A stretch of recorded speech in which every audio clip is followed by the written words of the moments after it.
Hey everyone! In this video, I'm going to show you how to close out your QuickBooks Online. This is an important step if you want to lock your financial data after finishing a month or year so no one can accidentally edit or delete transactions from that closed period. Let's walk through how to do it quickly and correctly. First, log into your QuickBooks Online dashboard.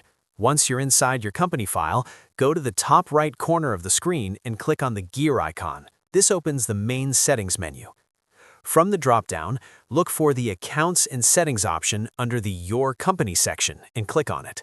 This will open the settings page where you can manage different configurations for your QuickBooks account.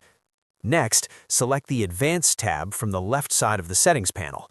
Inside the Advanced section, scroll down until you find the Accounting area. This section includes the option to close your books. Now, click the Edit icon in the Accounting section and you'll see an option labeled Close the Books.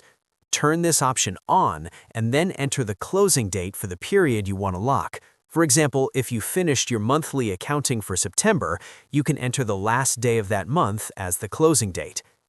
Below the closing date, you'll see two security options. The first option allows changes after showing a warning message. The second allows changes only after entering a password. If you want stronger protection so no one can modify closed transactions without authorization, choose the password option and create a secure password.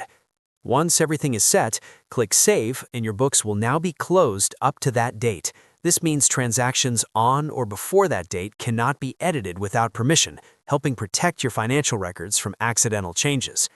And that's it. That's how to close the books and set a period end in QuickBooks Online. If you found this tutorial helpful, make sure to like the video and subscribe for more QuickBooks tips and accounting guides. Thanks for watching, and I'll see you in the next video.